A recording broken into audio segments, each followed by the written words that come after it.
Romford Film Festival is back. Friday the 24th till Tuesday the 28th, which is like 4 or 5 days of hundreds of movies. I think we've got over 150 plus movies that were shown across 3 or 4 different screens, which is going to be absolutely awesome. But as you all know from these interviews I've been doing and these little chats I've been putting out this week, I'm not there, which is kind of poo, so you'll not see me at the bar. So I've been sitting talking to directors and creators and actors of these projects, and that's what these are. And today I'm joined by short movie. It's 4 hours. It's 4 minutes and 15 seconds long. It's a great short. The director Loren Alleyne is here. I've just totally messed your last name up. Is here with me to talk about his short. How are you tonight, buddy? Yeah, all good. So did you miss all my amazing little spiel about you there? Yeah, unfortunately, it just got the interesting bit, then it all froze. Oh, that's good. That's good. Because I kind of messed your last name up a little bit. Anyway, how are you tonight, Lorraine? Everything's fantastic. You're living life. Everything's great. Yeah, all good. That's what I like to hear. One of the great things about these chats, obviously when I'm down at Romford and I do the Q&As on stage, I don't really get a chance to dive a little bit deeper. So this is my way of doing that. And we're going to start with the question of tell us a little bit about Loren, tell us a little bit about your background and how you came into this filmmaking business. Yeah, so for myself, similar to a lot of people, I'd sort of been making little films whilst I was sort of growing up. Film for a long time when I was sort of thinking about what I wanted to go into was almost like my fallback. It was like, oh, I'll become a lawyer, but if that doesn't work out, I'll become a filmmaker. I'll become a chef. If that doesn't work out, I'll become a filmmaker. If I want to become a professional athlete, if that doesn't work out, I'll become a filmmaker. Then I just thought, you know what, I'll do the thing that I'm actually always doing in my free time and pursue that. So then sort of went off and did, film school, went to college, all that sort of stuff. And then sort of the last few years I spent working in production. Now I'm working as a camera technician and then doing all these sort of independent projects. I produce, write and direct. I do that as much as possible in my free time, and Heart's Desire is one of them. And so you're still working on other people's projects as well? Yes. That's cool, man. And what was the so you were always trying to be other things, and then it was like, well, I'll fall back on filmmaking. Why was it always filmmaking? What was there something you saw as a youngster, like a movie you saw, or something you could see in the film industry that you were like, that is what I'm going to end up doing, but I'm going to pretend I want to do these other things? Do you know what it was? When I was growing up, I was dyslexic, so I couldn't read or write really at all, pretty much. So I learned a lot through visuals. Literally every single thing I got a grade in, of some sort of grade in anything, was pretty much based on some documentary or a film. So for me, when I was growing up, I learned very much through visuals. I didn't understand the written word that well. I did just sort of ignored it. And so if I wanted to learn something, it was okay, go and find it wasn't really YouTube really, it was more like just go and find a DVD of Roman London and watch that, or if it has to be an SM Macbeth, find the film of it and watch that. So that I always sort of understood, and then through that I became quite obsessed with stories and filmmaking. When it came to sort of careers, I didn't really know if film directing or working in the film industry is really something that people did. I wasn't aware of anyone doing it.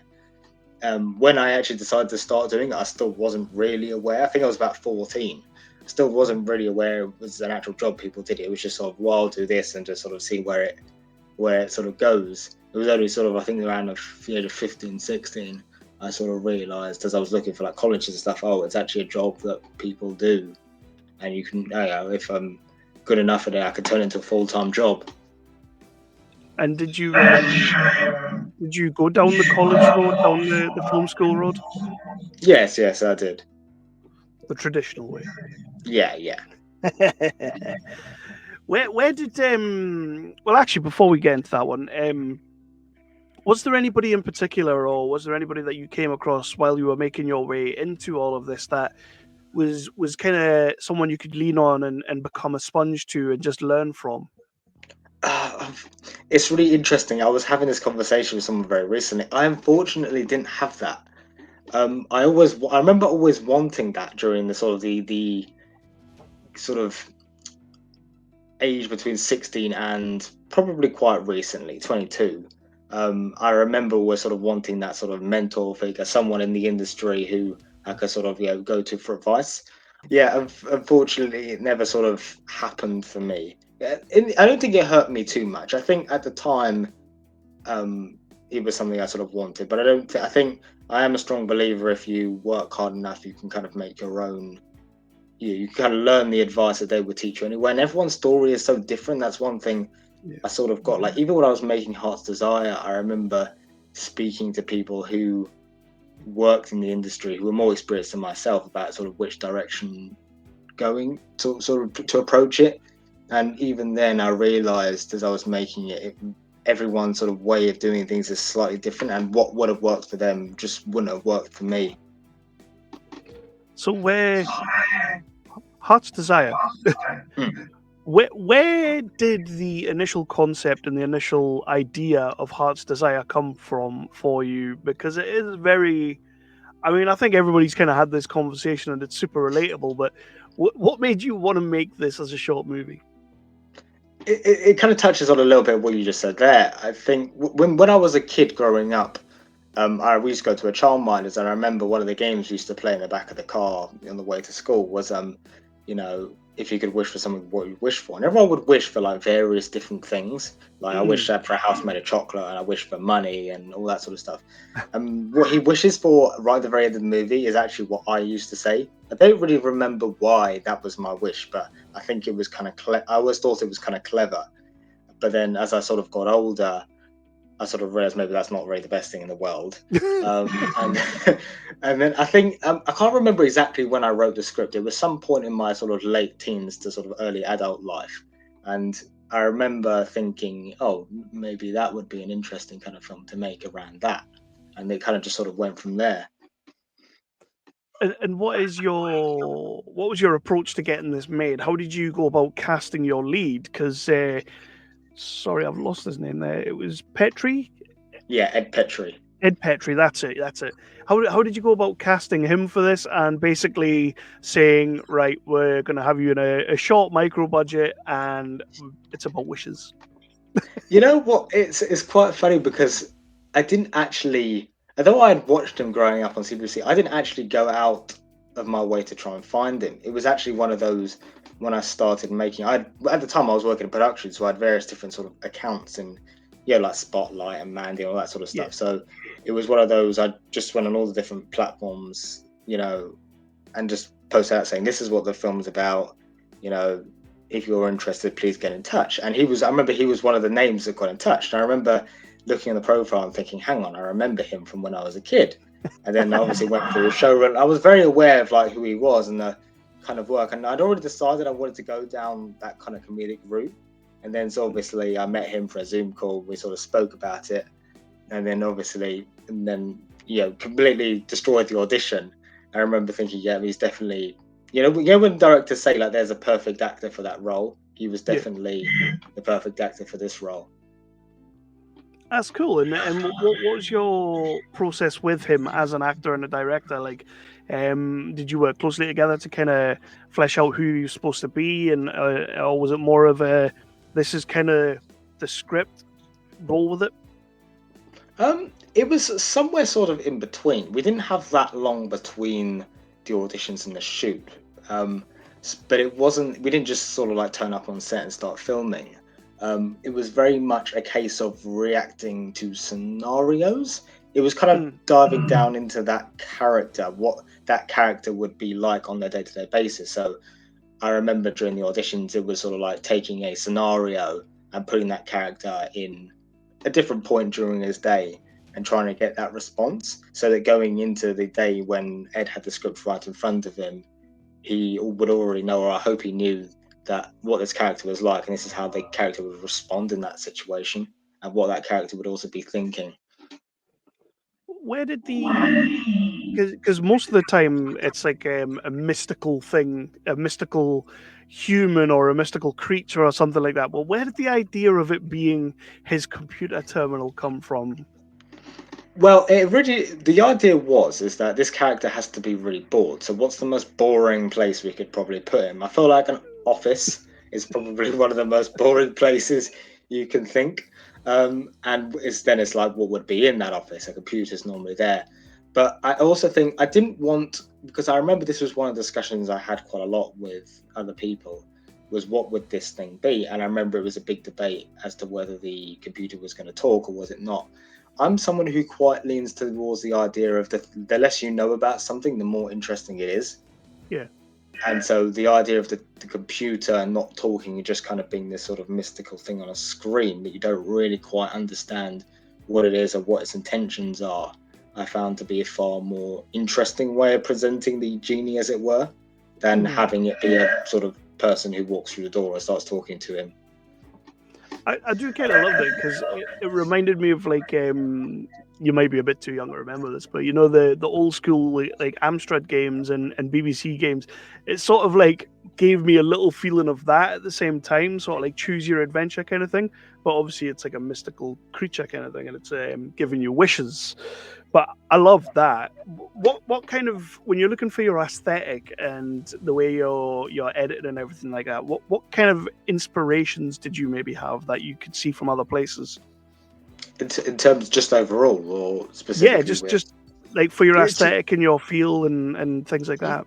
one of the, a lot of people don't think the film, when I say that the film that sort of inspired it, or sort of the dynamics specifically between the actor and the computer, a lot of people don't realize what the actual sort of inspiration was. There's a lot of other films they kind of think it was, but it was actually Little Shop of Horrors. That was the film that Nice. actually I remember sort of leaning into. You know, that kind of slightly sort of doesn't take itself too seriously, Yeah, sort of funny. That was kind of the dynamic I was going for between the computer and the lead actor. And that's so cool. that That's cool. that was definitely a strong inspiration for this film.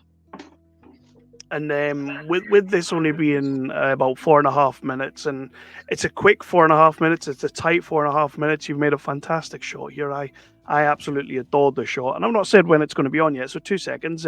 Tuesday the 28th of May, 1 p.m. to 3:30 on screen 7. It is at the bottom of the screen, but I feel like I need to pimp it a little bit and say when it's on. So please do everybody go and see it at the festival. When you see it up on the screen, because one thing I know about creatives and creators is that they can tell me everything that's wrong with their movie. So I like to ask the question of, when you see it up on the screen, what are you most proud of with your movie? Because you're still a young filmmaker, so you're still finding your way, and although you've made a handful of shorts already, what do you see up there on the screen that you're like, oh man, we smashed that. That looks amazing. Just You something know you're what? super proud of. I mean, for me, it's been a it's a representation of all the kind of time and work that kind of went into it. Although it's only like a 4 minute film, as we sort of said before, I work full time, so trying to Yeah. get that sort of stuff done in it, I literally just had weekends and evenings after work to kind of sort out everything, and I had no production team at all, so it was literally me doing most of that sort of logistical stuff, even just right up till towards the shoot when the crew all got involved. But even before that, there was a lot of time before that when I was trying to get things in place and it just wasn't quite happening, whether that was for money or people I can get involved. So I wrote the script and tried to start it way before even actually getting anywhere close towards shooting. So for me, it's definitely, I remember the first time watching a screen thinking like, wow, it's actually finally here after right I was like 19. So yeah, it's definitely, there's definitely no feeling quite like that. And when you make it, you think, okay, what am I going to do now? You know, Yeah. got to get something else up there. It And almost like pushes you to do something else. oh, absolutely. And with that, that's a question I like to ask as well. Is what does get you up in the morning when you're waking up and you're going out to do your day to day job of the production that you all do, but then also to make your movies? What's the fire? What's the passion that gets you going for that? I think it's the desire to tell stories, the desire to take. It's a bit of a sort of a thing that a lot of people say, but to take the audience out of their daily lives and put them somewhere else. I think that was the most important thing for me. Mm. when I go to watch a movie, I think, what do I want to see? I don't want to see necessary representation of just my life out on screen. I know my life very well. I don't need to see it on screen. Yeah. I want to be put in the position of another character in a more interesting world than our day-to-day one. And so for me, it's about trying to create a world and trying to show that world to the audience. I feel like that's definitely what kind of gets me, fired up to make a movie. And with that in mind, up until recently, obviously I mentioned I've changed jobs, but up until recently, you did put my life up on the screen because I did spend all day, every day at a computer. And yeah, exactly what you put on that short movie, that was me. I think that's why I found it relatable. But I mean, it's super relatable anyway. I've got one question that I like to round out with, and we'll start wrapping this up in a second. But I've got one question that I like to round out with, and I'll ask that in a minute because I need to give you a second to prepare yourself to hate me because that's what tends to happen. But before we do that, what else are you working on for your own projects? Have you got anything you can talk to us about? Anything that you've got coming up that we should get really pumped about? Yeah, so at the moment, I mean, funny enough, just before I came on here, I was currently preparing a pitch. But at the moment, there's a film. This isn't the official logline yet, but the film I'm working on at the moment is about two guys who are part of a patrol who have been sent into a building to contain these creatures that always stay in the dark. They don't ever leave the dark, and they never come into the light. And so there's a big debate throughout the film about whether these creatures actually really exist because no one's ever actually seen them. And the only way they shield themselves from these creatures is staying in the light. But then there's a power cut and all the lights start to go out. And then they start to Oh, really wow. realize if these creatures are real or not. Oh, nah, I'm not watching that. But I'll 100% keep an eye out for that. Well, I hope Wait, that doesn't happen to you in your day-to-day life. well, I mean, there were some creatures. I'm totally gonna have to edit that bit out. But anyway, so wait, what's next for Heart's Desire? Obviously, it's on the festival scene right now. It's going around. Yeah. We're showing it at Romford. We can't wait to show it at Romford. It's in a really nice selection of micro budget shorts as well. So it's a fantastic space on the roster. And what happens with the short past the festivals? Can people start to see it online? Do you have any ideas of people in that same universe, or what's happening? So, no, in terms of after the festival, it's okay. It'll be up online definitely somewhere. I haven't decided exactly where that will be yet. I'm still kind of early days into researching that. It'll probably be one of those sort of like online platforms, such as maybe Dust or Short of the Week, someone like that. But I Yeah. haven't got a specific platform in mind. But yeah, it will definitely be somewhere that the general public can see. Awesome, awesome. And do you feel like you might dive into this universe again, or This specific, what, as in Heart's Desire? yeah? Um, Probably not. I kind of feel like at this point, it's a 4 minute film, and I feel like it works very well at that length. Yeah, But I yeah. don't see trying to stretch it out any further than that. It was kind of meant to be short and sweet, and I think that's probably the way it should be left. Awesome, awesome. So Unless you really want to see a sequel, um, I think it's perfect the way it just is, start a but petition. it would be like I just wondered if maybe how sometimes when we have short movies like this, we'll take another character in another situation, but the same sort of thing. I just wondered if you'd fancy doing something like that. But I do love the length of this short. Hmm. It gets in, it gets out, it ticks all the boxes, and it's pretty beautifully made. To be fair, it's like aesthetically pleasing on the eye and everything. So I think maybe just leave that one where we are and get your Creatures in the Dark movies made. And don't call it Creatures in the Dark because I'll take 10%. So my last question that I like to ask, and it's really just to put people on the spot, if I'm honest with you. It's the old desert island question, where you're on a desert island, you've got one movie to watch for the rest of your life. What movie is it going to be? However, the twist I like to put on this is the old, the nerdly twist, as I've been calling it. The movie you choose, you have to remake it, and that's the version of the movie you have on the island. Wow.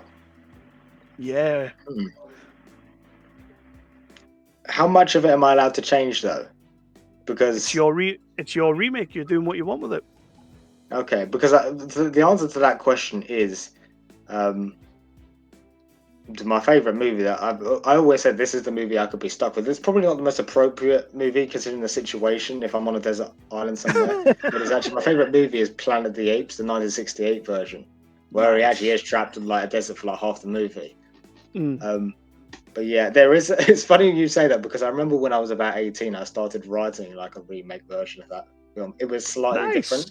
And it didn't evolve around apes or anything like that, but it was like a similar sort of situation the character found himself with. And if I remember rightly, it evolved around the character that had been sent into space to find a new planet for his people, and yeah, it all got a bit kind of weird. He ended up on another planet with, I think, I can't remember exactly what happened, but I think it kind of ended up with him being on he ended up, the ship that was supposed to be following him ended up getting there first, and by the time he got there, they had all evolved to be completely unlike humans. I quite like that. I actually quite. That's pretty badass. Well, if you make that, I get 10%. We're just going to be each other's agents now, are we? So, no, I like that a lot. Have you been watching the new franchise, the Matt Reeves versions of the apes? Funny enough, I actually watched the Kingdom of the Planet of the Apes last night. Not watched it yet. Is it good? I liked it. I don't think it's good as the original version, but that's unbiased because I absolutely adored the first 5 movies back in the 1960s and 70s. But I still say it's definitely worth a watch. Cool. I've not watched it, but I'm definitely going to be checking out. I chose Godzilla over apes when I went to the cinema, and I kind of just wish I went to see apes, but that's that. So before we leave, do me a favor, let everybody know where they can find you in terms of on the social media, all that good stuff, where they can find Heart's Desire, all that good stuff, and then we'll wrap it out there. Oh yeah, so in terms of myself on social media, you can find my Instagram. It's just at Loren Alleyne, my name. And then Heart's Desire, it's not available yet, but if you keep an eye out on my Vimeo page, it's the same as my name. It will eventually make its way up there. In terms of festivals it'll be screening at, it will be screening at the Carmarthen and Bay Film Festival next week. I think it's next Tuesday. Right, Loren. Everybody, my final wish would be that everybody who's watched this or everybody who can make it to the Romford Film Festival next Tuesday, the 28th of May, 1 p.m. till 3:30 p.m, Screen 7. We have got so many amazing micro-budget shorts, and one of them in there is Heart's Desire, which is one of those shorts I don't think you should miss. So please do, everybody, get to Romford, and that'll be my wish. Loren, this has been absolutely fantastic. Thank you so much for doing it, and most of all, thank you for giving us your movie to show up on the big screen. Thank you for having me.